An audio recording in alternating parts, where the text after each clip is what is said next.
We expect that resolutions of the ICJ to be implemented without hesitation. That's mandatory, and Israel is, as I said, party to the convention. There are men, women, children, and babies being held by Hamas in living hell across our border in Gaza. We will not stop fighting for their freedom. That was the official Israeli response to the United Nations highest court ordering them to put an end to the military offensive in Rafah. I'm Gadi Schwartz, and this is Stay Tuned Now.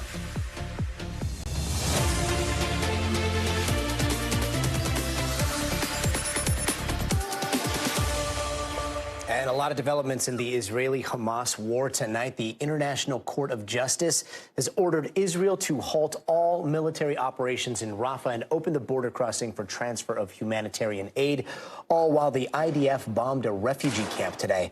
And the IDF saying that they have now recovered 3 more hostage bodies from Gaza that were killed on October 7th by Hamas. Israel has repeatedly said that they will not comply with any court order to end the war with Hamas. And NBC's Raf Sanchez has more. Tonight, this Israeli airstrike hitting Rafah. Our team in Gaza following fire crews trying to put out the flames. What the Palestinians need is immediately stop war. The strike coming just as the UN's highest court ordered Israel to stop its military operations in the city to protect civilians. Israel must immediately halt its military offensive. The ruling is binding, but the World Court has no means of enforcing it, and Israel giving no sign it'll comply, saying it launched a just war to eliminate Hamas following the October 7th terror attack, and that it's acting to reduce as much harm as possible to civilians.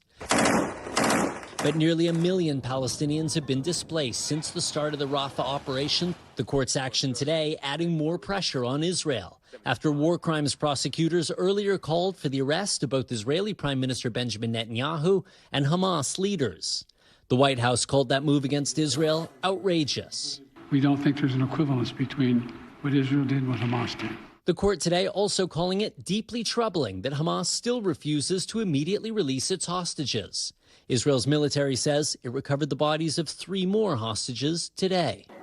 And after a call with President Biden, the leader of Egypt tonight agreeing to allow more aid into Gaza through Israel. Back to you. Raf Sanchez, thank you. Let's bring in Thomas Warwick. He's a senior fellow with the Atlantic Council to help us understand this a little bit more. Thomas, thanks for joining us. Can you explain the jurisdiction of the IJC? They passed a similar ruling, I believe, on Russia to end the war in Ukraine. No one listened to that either. Do they have any real power to enforce any of this? So the International Court of Justice is set up to resolve disputes between countries. And so this is why this is a case brought by South Africa against the state of Israel. In contrast, the International Criminal Court hears cases against individuals, but this is different. In this case, what happened was South Africa claimed that Israel was violating the Genocide Convention that both countries and the United States and many other countries are a party to. The court didn't make a decision on the merits. That actually is going to take many years before the judges will resolve that case. Instead, the judges told Israel, just make sure you're not committing genocide, which in many ways was somewhat obvious. Israel was contending they weren't committing genocide. And so what today's ruling did was to focus on one particular campaign. The problem from South Africa's standpoint is that you have to have specific intent to commit genocide, and there's not anywhere near evidence that would suggest that's actually going on. So this adds a bit of moral authority, but, Gadi, it's important to appreciate that the court qualified what it said. It actually didn't say Israel had to stop the Rafah operation. Rather, it limited what it had to stop to actions that were intended to deprive Gazans of the necessities of life. And what we've already seen in the last few weeks is that at Israeli urging and with some assistance, not enough according to the Biden administration, but enough, approximately 800,000 of the people who were in Rafah have moved elsewhere. So, in fact, what we're seeing is a specific direction to stop certain types of conduct, but that doesn't mean all military operations in Gaza need to stop, according to even this order. How does this relate to the arrest warrants for Netanyahu and Hamas leaders that we also saw earlier this week? Well, that was actually not an arrest warrant. It was merely the prosecutor of the International Criminal Court saying he was going to seek arrest warrants. And that's in an entirely different tribunal. The International Criminal Court is a treaty-based organization. Israel, along with the United States and many other countries, are not parties to that treaty, but Palestine is. And so what that does, ironically, if there were arrest warrants issued, the Palestinians would be required to turn over Yahya Sinwar, Mohammed Deif, and other officials to The Hague for trial, whereas Israel would have no such international obligation. Tom Warwick, thanks for joining us. We really appreciate your insight. There have been a reported 26 tornadoes that touched down across the Great Plains in the Midwest yesterday, and over in Iowa, at least 5 people are now dead from tornadoes that touched down earlier this week. Let's bring in NBC News correspondent Maggie Vespa, who has been on the ground for us and is in Illinois right now. Maggie, what are you seeing today?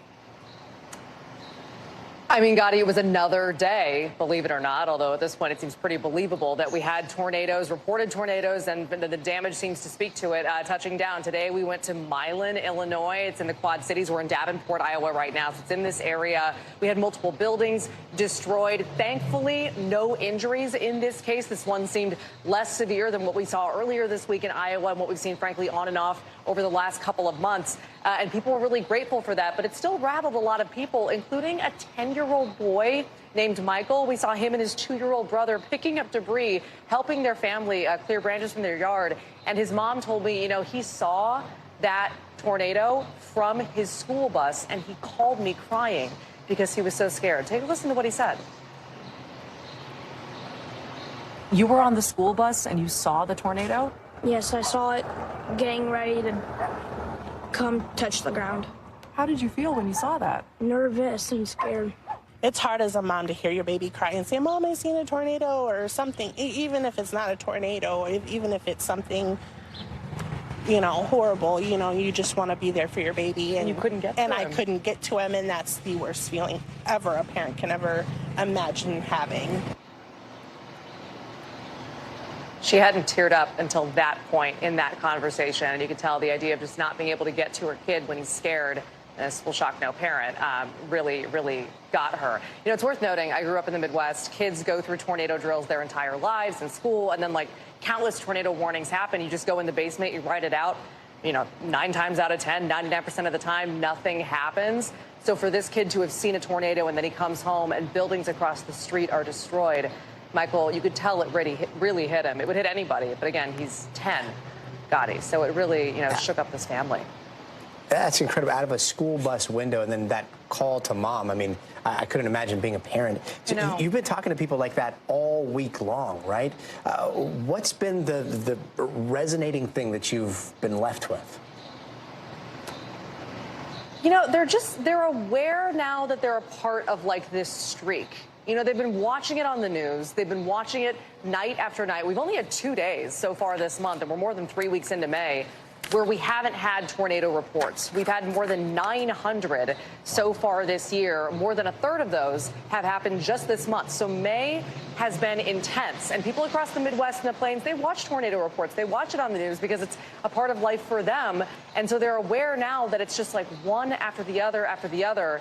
And perhaps, you know, that was even best encapsulated at the FEMA press conference yesterday. The administrator, who was in Greenfield, Iowa, on the ground touring damage, told us that they had staff in Iowa already from a tornado in Minden earlier this week. They just moved everybody over when it hit Greenfield. They didn't even have to, like, rebase and come back. So they just haven't left the ground in Iowa. It has been that relentless, and people are rattled, and they're aware that, again, they're part of this violent run of weather. And speaking of FEMA, I saw this announcement from the governor there that it looks like the White House has fast-tracked or at least approved the disaster declaration. What does that mean for getting resources from the federal government into people's pockets that need it the most? It means it'll happen faster, thankfully. I mean, it really just like cuts through red tape. And, you know, I was talking to a man yesterday who the administrator and the governor walked up to speak to him, see the damage to his home. After they left, I pulled him aside and I said, are you hopeful that you'll get help from the government? And he went, I don't know. He said, you know, I've never done this before. I don't really know how this works. So cut to a press conference later, and I asked the FEMA administrator if this declaration gets approved, which it now has, how fast could people who need money, who qualify for FEMA assistance, get it? And she said it will go so much faster, assuming it gets approved, and that happened today. She said if they apply and they qualify, meaning they're underinsured or uninsured, they will literally get the money in their bank accounts within days of applying for that money. So that is a huge relief, a major silver lining amid all of the destruction that we have seen this week, Gadi. Maggie Vespa, thank you. And on top of this, of course, Memorial Day weekend is finally here, but there are a lot more intense storms and tornado warnings all on the horizon for millions of Americans, as well as a whole lot of heat. So let's bring in NBC News meteorologist Bill Cairns, who's got the weekend forecast for all of us. Bill, what can we expect for this holiday? Yeah, severe weather is going to be the big story, and maybe even violent storms. We're hoping we don't get another town that's hit by a large tornado, but it's possible, especially as we go throughout tomorrow. So for this evening, I do not expect many tornadoes. We could have isolated one or two, but severe thunderstorm watches continue at this hour from central Illinois all the way to central Texas, and a little spot here right along the Mississippi-Arkansas border. And large hail, damaging winds, that's the concern as we go throughout the rest of this evening. These storms have been dancing around the Dallas area, so of course on a very busy travel day, and you get ground stops at the airports, and it really has a ripple effect. So that's one issue that we're watching there. And these storms just north of St. Louis, so far no problems at the airport, but they're close enough. So let's get into the big story, and that's going to be tomorrow. This bullseye you see here is a 4 out of 5 as far as risk goes. There's a chance they could upgrade it to a 5 out of 5, a high risk. Oklahoma City to Wichita, anyone in this region needs to be weather aware Saturday evening, because not only are we going to get tornadoes, but we're expecting violent tornadoes, very strong ones that could be on the ground for a long time. And so anywhere in this hatched area, which goes from almost Manhattan, Kansas, all the way to Graham, Texas, a huge area of concern. And then these storms will form into a line of thunderstorms that will produce damaging winds. And this will go through Saturday night through Missouri, waking people up in the middle of the night, possibly a lot of power outages, and into Sunday morning from St. Louis all the way to Cincinnati and possibly to Lexington. So that's why we have so many millions of people that have to be weather aware as we head through the upcoming weekend, Gadi. Oh, such an ominous bullseye there. How about for the rest of the country? What's it looking like? Yeah, we do have some great weather to talk about. I mean, that's one of the benefits. You know, if you have so much bad weather in the middle of the country, typically both coasts are looking good. So let's go into Saturday first. And this looks worse than it will be. Much of the day Saturday will be dry on the East Coast, but there will be afternoon showers. It's humid. It's kind of typical summer-like, but it won't ruin your plans for the entire day. Middle of the country is actually fine, but very hot in Texas. The West is looking okay. Pacific Northwest, the forecast gets better each and every day through the holiday weekend. Sunday looks great in the Northeast, just fine in the Southeast. Much of the West is dry. The Pacific Northwest looks better up to Portland. Still Seattle area, still kind of cloudy and cool, only about 60 degrees. By the time we get to Monday, we're done with severe weather, which is nice, but we will see all that rainy, kind of cloudy weather for the East Coast. So Monday is not the beach day or the lake day. Saturday and Sunday look much better. But notice the Pacific Northwest warms up. Everyone looking for lots of sunshine, Gadi, for Memorial Day by the time we get to Monday. Much of the country is actually going to have a decent, good travel forecast. It's just those areas in the heartland with the severe risk. That's my concern. A little bit of good news there. Bill Cairns, thank you. Now, regardless of what the weather is looking like, the weather's not stopping almost 44 million people from heading out of town this Memorial Day weekend, which is expected to be one of the busiest this summer. And officials are predicting record numbers that we haven't seen since 2005. Now, obviously, airports are going to be packed. 3.5 million people expected to travel by plane, 3 million of them flying out today. And even more people are skipping those airports and heading straight for the road. And that's where we find NBC News correspondent Antonia Hilton out there somewhere along the New Jersey Turnpike. Antonia, thanks so much for being with us. Glad to see you're not stuck behind a bunch of brake lights. What's it been like today? Well, Gadi, I may get stuck behind some brake lights in just a few minutes, but we have seen a steady stream of people coming in here to this rest stop all day. Families, groups of friends, heading out to the Jersey Shore, going several states over to try to see family. And people are not surprised by all of the congestion, but they are a bit frustrated by it. You know, we're looking at a 4% increase here in travel from what we saw this time last year, and people are really feeling it. I was watching as one group saw their Google Maps estimate go from 4.5 hours to 6+ hours. And so that is the kind of wait people are looking for. And you're going to have to take things like the gas prices into account as well. Right now, averaging about $3.61 a gallon. That's 7 cents higher than last year. And so some friend groups are trying to strategize around, okay, what does that mean for us? What does our budget look like for this holiday weekend? Take a listen to some of the conversations I've had with travelers. My hopes for this weekend is that we can just get to places on time. I live in New Jersey, so I'm used to traffic, but I'm just hoping it doesn't get horrible. How's the traffic looking to you? Terrible. It's pretty bad. It's just been waiting hours. The time keeps going up. It's pretty bad. And officials are trying to urge people in the New York, New Jersey area to try public transportation or get on a train. But the Amtrak has some issues, too. In fact, the New Jersey governor had to write a letter to Secretary Buttigieg asking him to work on Amtrak infrastructure because it's caused so many issues here, Gadi. Okay, so for the people who haven't left home yet or maybe are about to head out on the road because they just finished their last live shot on the day, have they dodged the worst of it? I mean, are you going to get stuck out there, or does it seem like it's finally letting up? You definitely should prepare to be patient, but it's going to start letting up after 8 p.m. No matter where you are in the country, that is the estimate from experts. If you can't hit the road tonight, your next best option is going to be early tomorrow morning. Try to get on the road in those early hours and at least before 1 p.m. That's what they say is going to keep you from getting stuck in some of these long backups on these turnpikes and highways all over the country.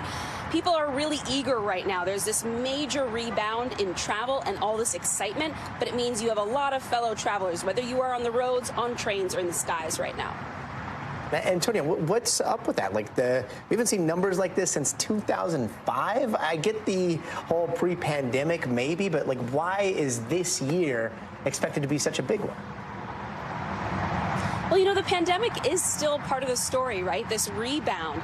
I think a lot of people are trying to live their best lives right now. In fact, what we hear from experts is that they're specifically seeking out entertainment-centered experiences. People are going to Orlando, for example, trying to get into theme parks. They're going to Southern California. They're hitting beaches. People are trying to spend time with their loved ones in these windows, these long weekends when they can. It seems like people are really embracing travel and trying to get back out there in this post-pandemic world. People just want to take advantage of that as much as they can, Gadi, and that's what all the experts are seeing in these numbers.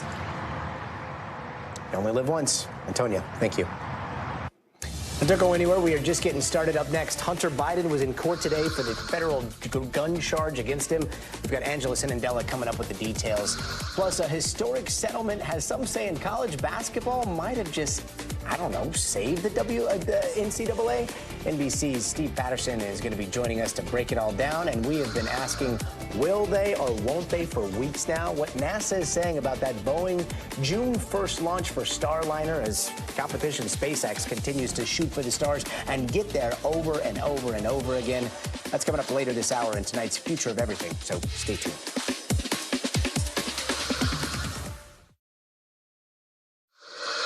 Hey, welcome back. Here are some other headlines we're watching tonight. Defense Secretary Lloyd Austin is undergoing a medical procedure tonight at Walter Reed, and he'll be temporarily transferring power over to his deputy at the Pentagon. Austin's been dealing with bladder issues after his treatment for prostate cancer, and he faced widespread criticism after not telling the White House during a procedure he had last December. And Sean Diddy Combs is facing another lawsuit, this time by another woman who says the hip-hop mogul drugged and sexually assaulted her. April Lampro says that happened while she was a fashion student in New York 20 years ago. Reps for Sean Diddy Combs didn't respond to NBC News' request for comment. And an American man who is being held in Turks and Caicos on ammo charges just walked free.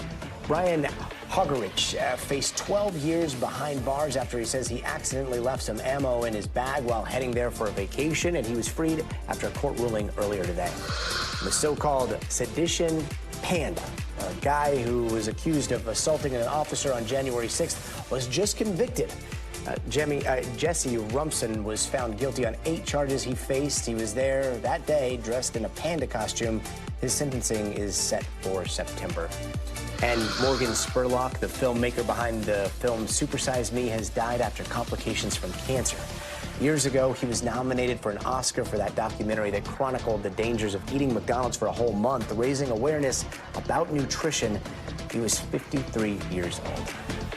We've got some big breaking news tonight out of New Mexico, with a judge there denying Alec Baldwin's motion to dismiss charges against him for that Rust movie shooting. That 2021 shooting resulted in the death of the film cinematographer Helena Hutchins.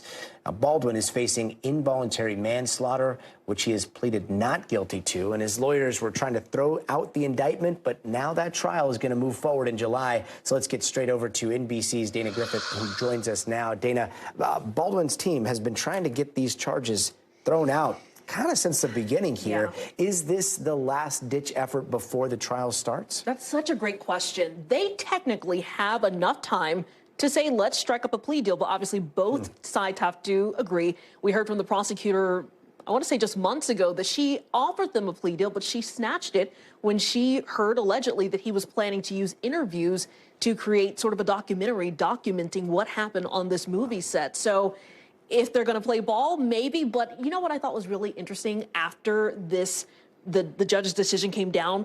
NBC News reached out to Baldwin's attorneys, and they said, quote, "We look forward to our day in court." So that could be telling that they are willing to go all the way through July to try to clear his name here. It sounds like they're ready for a fight. Remind me, if he is convicted, what kind of prison time is he facing? So he could face the same amount of time that the armorer Hannah Gutierrez Reed got, which is 18 months. That is the max. Now, remember, part of her sentence had to do with some things that she said during those jailhouse conversations, and the judge even admonished her, saying that she was not remorseful. So in this case, he's looking at the exact same thing, but depending on what the jury decides, if convicted, we'll see. And again, there's still an opportunity for a plea deal if both sides agree. So we'll just have to wait and see. But now we know that definitively it looks like it's going to be heading to that July trial. There's really nothing else they can do legally to try to stop it at this point unless they try to strike up a plea deal. The trial in July. We'll be watching. Yeah. Dana, thank you. And earlier today, Hunter Biden was in a federal courtroom in Delaware where he's facing federal gun charges. A judge there giving Hunter kind of a partial win, ruling out the introduction of some pretty salacious evidence from the upcoming trial. But he did allow some other details in today's pretrial hearing, gave a preview of what could be a host of humiliating details about his past problems with drugs. All that getting dragged back into the spotlight. Now, Hunter was charged last year by a special counsel where prosecutors allege he lied about drug use on a form when buying a gun. The gun trial is set to start June 3rd. He's also facing separate tax charges here in California. Let's bring in NBC News legal analyst Angela Sinandela. Okay, so Angela, let's talk specifics on what can and can't be brought up in court for this case. Hi, Gadi. So yeah, what's so interesting is that you realize that a lot of what is most important about a trial for a jury is actually predetermined in these pretrial motions.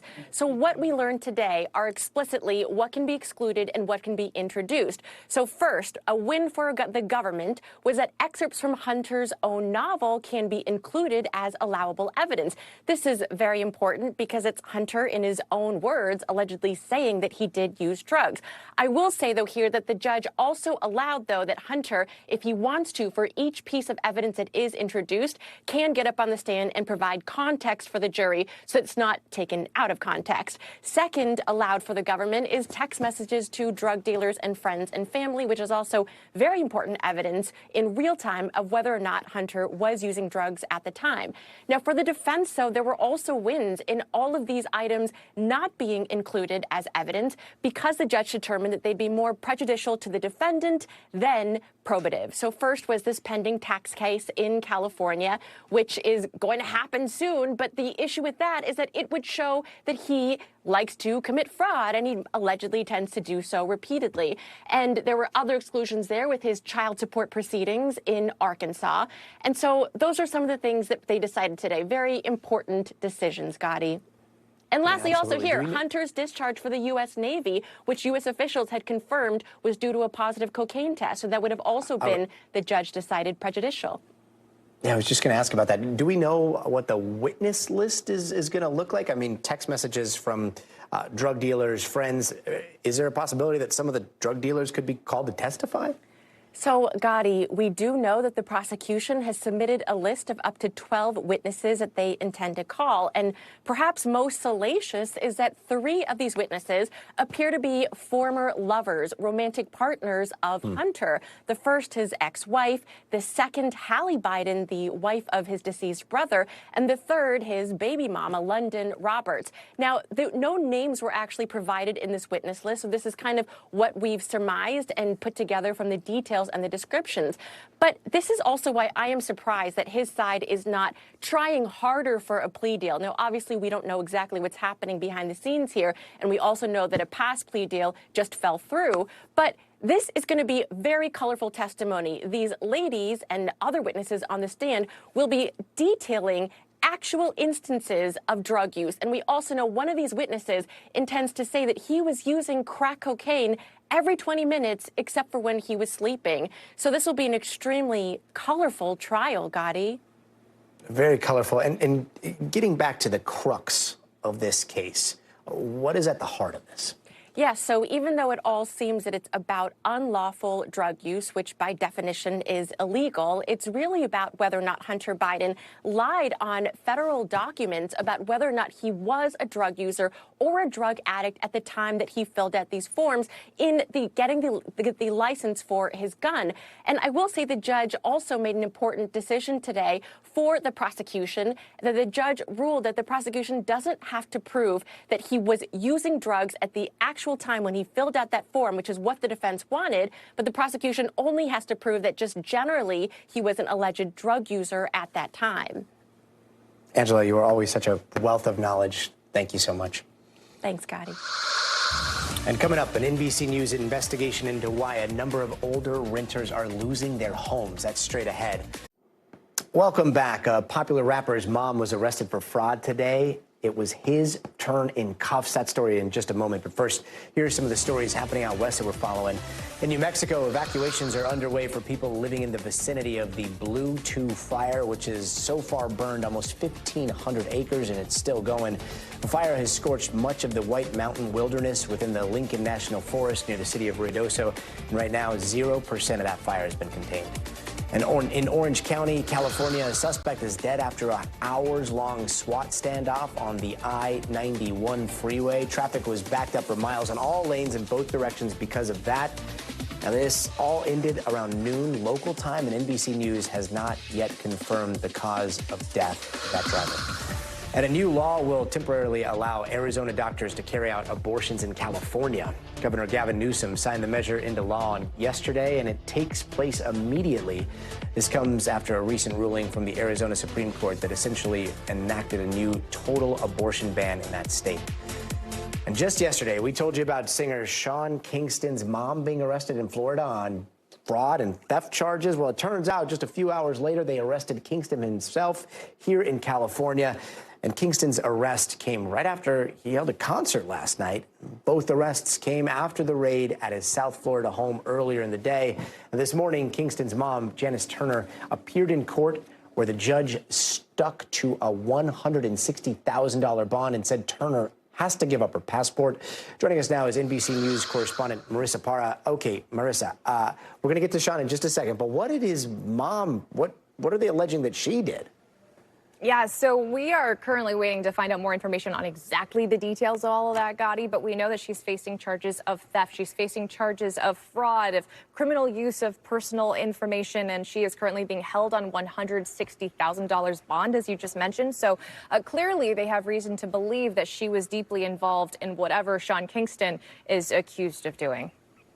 Do we know what he's accused of doing specifically? Yes, I'm glad you asked. So he is also facing charges of theft and fraud. And I will add, before I kind of launch into everything he's accused of, because we did have a chance to speak with an attorney representing one of the clients that's accusing Kingston of theft and fraud. And it's a doozy. But I will add, you just mentioned something that was so interesting. He was performing in California, and he was arrested shortly after. There's video of sheriff's deputies lingering around on that U.S. Army base where he was performing. So clearly, this was something that they were aware of well before Sean Kingston was aware. But there's a lawsuit against Kingston that he never paid for a series of lavish items. And we're learning a lot from that lawsuit, Gadi. So they mentioned things like a $150,000 entertainment system, TV system, if we will. And TMZ has obtained a really spectacular photo of just how large that is. But we also have an $80,000 bed. I didn't know that existed. A Cadillac Escalade. And so an attorney, David Card, spoke with NBC News and explained that Kingston, according to this attorney, Kingston reached out to his client over Instagram and offered some sort of collaboration with Justin Bieber in exchange for these lavish items. He said he was working on a music video with Justin Bieber, and that's why he needed these things. But the bottom line, Gadi, he's accused of never paying for them. So you can see an attorney for Kingston saying, quote, "We were in the process of having him return to Florida after his show. He will waive extradition. We want him back ASAP so we can have the show. This is merely a civil case and not criminal. We look forward to challenging this case in court."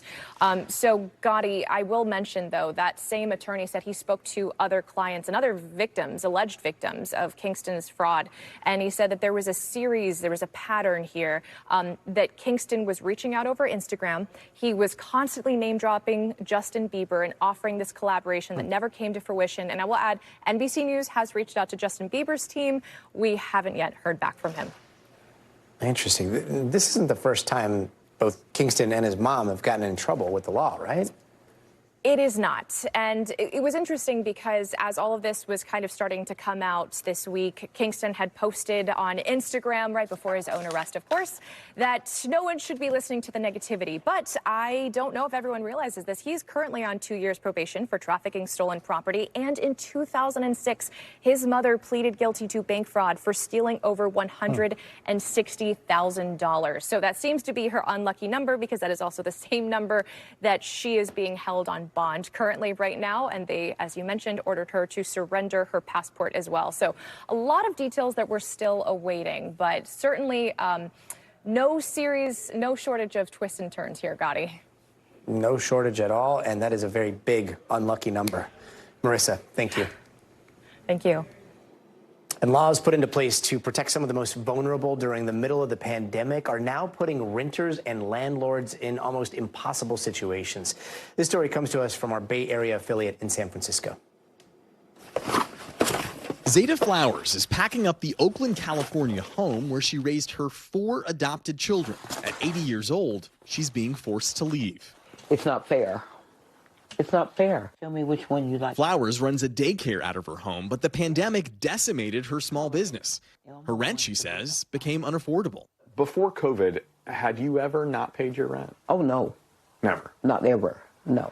Like many major cities, Oakland prohibited landlords during the pandemic from kicking out tenants unable to pay their rent. But after the 3-year-long moratorium ended last July, landlords were allowed to begin demanding a year's worth of back rent and evict tenants who didn't pay up.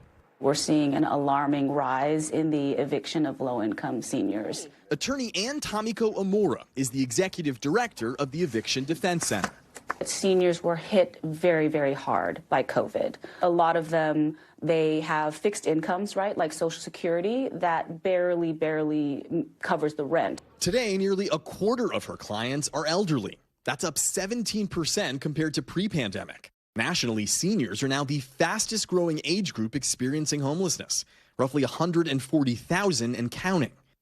Omura's nonprofit took on Zeta's case after the Oakland native received a notice from her landlord demanding she pay nearly $18,000 in owed rent or move out in 3 days. What went through your mind? They didn't care. To expect me to move that fast, like in 3 days, impossible. Tenants can legally fight off their eviction for rent missed during the pandemic if they can show they endured a substantial financial hardship as a result of COVID-19. My client has responsibilities. Real estate attorney Mark Chernev represents Zeta's landlord. As unfortunate as it is, small property owners can't subsidize these types of situations. It's not fair to ask them to. He says renters need to have documentation proving their struggles and may also need to hire an attorney. What would you say to those who argue that this puts an unfair burden on the shoulders of tenants because the only way to make the defense is to have to go through this legal process? If it's truly the result of substantial financial hardship, you would have bank records, you would have credit card bills, you would have loss of income that you could show, you could have decreased of hours. That would be pretty easy to prove up. Instead of going to court, Zeta Flowers reached a settlement with her landlord that forgives her owed rent and provides her with moving expenses if she leaves by next month. I had help. I'm seeing seniors out pushing carts now because they're homeless. After more than 2 decades here, she now plans on leaving Oakland in hopes of finding a new home she can afford. Bigat Shaban, NBC News, Oakland, California. Bigat Shaban, thank you so much. Such incredible reporting there. And now to a huge change for college sports. Are college players about to become employees, like multi-millionaire employees? Well, a new billion-dollar settlement agreement announced today would allow colleges to essentially become employers and pay players for the first time in the 100-plus year history of college sports. Now, all this is stemming from lawsuits filed by student athletes asking to be paid. So we've got NBC's Steve Patterson, who's joining us with more. Steve, so how is this going to work? I mean, I can imagine like a dude that is making hundreds of thousands, if not millions, in his like algebra class. His teacher is like, I got to give you an F, and then just all hell breaks loose. That's where I go when I and he's 19. How about this? Maybe he can't drink yet. Maybe he can barely drive. It's all possible. Okay, we'll start at the beginning, right? In simplest of terms, the NCAA was facing tons of lawsuits after this NIL thing happened, name, image, likeness. It allowed college athletes to use their image to make money, not directly like from the team, from the university, but for endorsements, or like if their face was in a video game, they could collect some of that money. Since then, the NCAA has faced a bunch of lawsuits. They kept losing those lawsuits. They were going to lose another one. There's a bunch of class action lawsuits coming up. So they're like, instead of losing $10 to $20 billion and possibly having to file for bankruptcy and restructuring the entirety of this thing, let's just settle. So they settle. It's less than about $3 billion. It will pay out on the first half of this. About 14,000 athletes who were making claims like, you know, I could have used my image to get money. You guys didn't let me. So that money goes to them. The second part of this is the exciting part. It is restructuring the entirety of the league, essentially from being an amateur to being a professional, because of revenue sharing. Essentially allows every team, or at least the major conferences, to use about $20 million a year to directly pay student athletes like they would be professional athletes, but in college. And like you said, that could mean a guy's making $1 million in your algebra class, which is just wild to think about, but it's a possibility. Okay, wait. So where did you go to school again? I went to Michigan State. Okay. Yes. So this is Michigan State versus New Mexico State University. Go Aggies, right? You're going to be able to hire anybody that you want. I mean, the USCs of the world, they bring some big money to the table. In Mexico State, like, if they would have offered me $20 per game, I would have been balling. And that's what you got. So I'd love to see that. What happens in this whole disparity between the big schools with unlimited funding almost and the smaller schools that are just trying to win a game here? And therein lies the big question. There's so many questions about this. This is day one, and so much of this has to be ironed out. It hasn't even been approved by the judge yet, but you're right. This could lead to a huge disparity between the schools. One thing you have to know, obviously, is that this is an opt-in thing, right? So if schools don't want to participate in paying their athletes, they don't have to. What does that mean? It means you're just going to suck at football and basketball now, right? It's like all the love of the game. Well, yeah, I mean, and it's for the education and for the scholarship. I mean, there's some something to that. Absolutely, it's for the love of the game. But if you're competitive in these big conferences and you're going up against Ohio State and they can pay a guy $1 million, where do you think that guy's going to go? He's not going to go to your school. He's not going to go to New Mexico, unfortunately. Look at this. This is the NCAA revenue finances. You see the disparity there. The cap is based off of like the $20 million a year. It's based off of about the average of about $100 million that they estimate these top, athletic departments take in. So if you are Ohio State, you're like more than double that. No problem. You could spend $40 million a year, no problem. If you're one of those other schools on the right side of that column, you have to really think about, okay, do I want to be competitive in basketball, or do I want to have a gymnastics program? Do I want to have a golf club? Because like all of those things are now considerations that you have to make based on the amount of money that you're going to potentially pay players or not pay players. It's all really interesting, but it's going to be a really big mess. And then also one last thing, Title IX, which means, you got to offer equal opportunities, men's and women's. So does that mean if you have $20 million a year, you have to pay $10 million to women and $10 million to men? We don't know, and nobody knows. And that's sort of part of the whole thing that we're going to find out over the next few years. You know what I see in the future? In MSU getting a Frisbee golf team that no one will be able to touch, and we'll figure out the revenue sharing. $1 million Frisbee golfer. I love it. All right, Steve, thank you. Thanks. We've got much more coming up. Emergency crews are heading to Papua New Guinea, where a massive landslide struck the villages there. More on that and other headlines that are trending around the world. It's coming up next, so stay tuned. Hey, welcome back. U.S. officials are worried about possible military action by North Korea, backed by Russia right before the November presidential election. That story's coming up, but first let's take a quick look around the world. Houthi fighters are back to attacking ships in the waters of the Middle East. Today, the Houthi military announced attacks on ships in the Mediterranean, the Red, and the Arabian Seas. Though the manager of that ship in the Mediterranean says that there is no evidence of an attack. And the Pentagon says they can report that the Houthis fired 2 missiles into the Red Sea. And after weeks of heavy rains and flooding in Brazil, the skies opened up once again yesterday, and in the span of 12 hours, parts of Brazil got more rain than they would typically get in a month. Since April, flooding has killed more than 160 people and left some 600,000 without a place to live.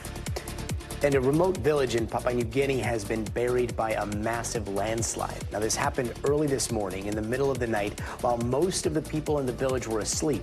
UN officials say at least 3 people have been killed, but local officials haven't released a death toll yet. Witnesses say at least some of the rocks that buried the homes are the size of shipping containers. And it looks like millennials might have their first saint. His name was Carlo Acutis. He was 15 when he died of leukemia, and he was a computer prodigy for a lot of his brief life and is often called the patron saint of the internet among Roman Catholics because he used the internet to share his faith. Yesterday, Pope Francis recognized a second miracle to him, clearing the way for his canonization. And now to some exclusive NBC News reporting, this one about an apparent October surprise ahead of the November election. The U.S. is apparently worried about a military alliance forming between Russia and North Korea, and they think that North Korea will take its most provocative action in the region close to the election, so conflict from that side of the world impacts the election here, just as Americans get ready to head to the polls. And NBC's Courtney Cuby has much more. Gadi, Biden administration officials are bracing for the possibility of increasingly provocative actions by North Korea this year. And in fact, according to a number of U.S. officials, they are preparing for the possibility that North Korean actions this year could be more provocative than anything the U.S. and the world has seen in the last decade. Now, among the things the U.S. is looking for are the possibility of more missile tests demonstrating new advanced technologies, the possibility of another nuclear test. It would be the 7th for this regime, and even the potential for some sort of action, some sort of military action with South Korea later this year. Now, among the reasons the U.S. is looking at is the fact that historically, North Korea has carried out increasingly provocative actions during an election year. But in addition to that, the U.S. has been looking warily at this growing and strengthening relationship between Russia and North Korea. North Korea has provided Russia with millions of artillery shells and ammunition to be used on the battlefield in Ukraine. In exchange for that, Russia has already provided North Korea with food and with fuel, but North Korea also wants military equipment. And now U.S. officials say they are worried that some of that could include military technology, including advanced technology for nuclear submarines and for ballistic missile technology. Now, the U.S. is watching to see if, in fact, Vladimir Putin goes forward with a possible trip to North Korea in the coming weeks or months to visit Kim Jong-un. Among the things they're watching for on that trip would be any kind of solidifying of this relationship, including possible technology exchanges or even some sort of a defense industrial base relationship that the two could build inside North Korea. All this, of course, comes in advance of an election in November. Now officials saying this could possibly be, this increasing action by North Korea could be a possible October surprise. Gadi? Courtney, thank you. Before we go, it is time for the future of everything in the space race. But while SpaceX's Starship is up and running, Boeing's Starliner is still waiting for the all systems go. Will it get that before the June 1st launch? We're going to get into that in a minute, so stay tuned.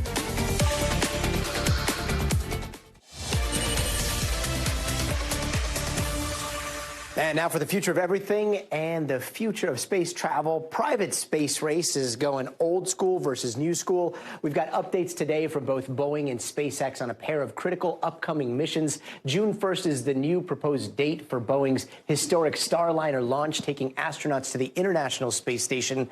A few days later, June 5th, SpaceX is planning the latest liftoff of Starship, that giant shuttle that will eventually get people to the moon, to Mars, maybe one day beyond that. So let's bring in former astronaut Dr. Leroy Chow. Dr. Leroy, thank you for being with us today. Let's just start with Boeing here, giving us the green light on Starliner's first test launch with astronauts despite several delays and that helium leak. How important is it for Boeing to get this right? And if I understand this correctly, they're okay with some helium leaks, right? That's right. So Boeing desperately needs a win. I mean, the space division obviously is separate from the commercial airplane company, but the company as a whole has been criticized, rightly so, for cultural problems that have developed over the years. And so, you know, they're really hoping to get this mission off on June 1st and get it off in a very successful manner. Sonny Williams and Butch, they are ready to go. They were strapped in before, weeks ago, and now here they are again within days of getting to go. So hopefully all will go out well. The helium leak, NASA, Boeing, United Launch Alliance, all the interested parties have taken a very, very close look at all of this and have determined that the leak is small enough that they're good to go as is. In fact, I believe the analysis showed that even a leak of 100 times this size would still be okay. And so everybody got comfortable and fingers crossed for a good launch on June 1. Yeah, we're crossing those fingers. SpaceX, on the other hand, is getting ready for the fourth practice launch of Starship, and testing the heat shield is going to be part of that whole reusability, right? And we're going to see that heat shield coming down, maybe even a landing. What do you think we're going to see? Absolutely. This is very exciting. This will be the fourth launch of the Falcon Super Heavy with Starship on it.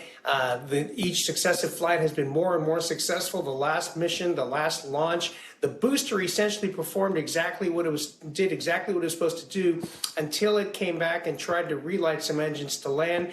They have determined the cause of those failures. Some of the engines didn't relight because some problems with some propellant filters. They believe they've got that fixed, so we'll see a practice landing on the ocean. The booster actually won't land. Starship made it into space last time, but then broke up during re-entry. They didn't quite get the heat shield right, and so they think they've got it done this time. So hopefully Starship will come back through the atmosphere in one piece, and it will splash down in the ocean and be recovered and analyzed. So each successive flight test getting more and more successful. This rocket and spacecraft combination, when it gets certified, is going to be a game changer because it's been designed to be fully reusable, and that's going to be dramatically bringing the price down for launching things into space. And Elon Musk, of course, says one day this vehicle will take around 100 people at a time to Mars. 100 people. There you go. Fingers crossed. Before we go, I got to ask you about this new catalog of exoplanets from NASA. It is now the the background of my computer. I could look at this all day. I know the mass and the size and the years of them vary, but any favorites stand out to you? Yeah, there's some recent discoveries, some recent exoplanets that are not that far away from us. I mean, on a relative scale, right? So one that was talked about recently, discovered recently, is only about 40 light years away. That's still pretty far. That's the distance that light travels in 40 years. But this planet is kind of Earth-like. It's similar to the size and mass of Earth. It orbits a very different star, a red dwarf, instead of kind of a medium-sized star like we have. And it orbits, it's every about, 12, 13, 14 days, so very short years.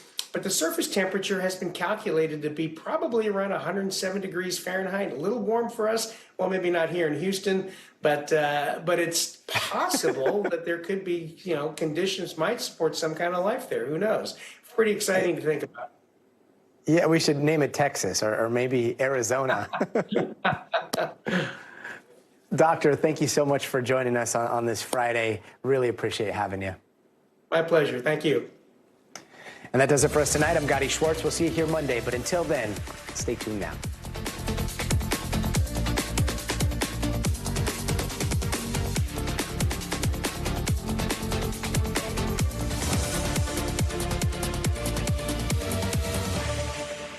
Thanks for watching. Stay updated about breaking news and top stories on the NBC News app or follow us on social media.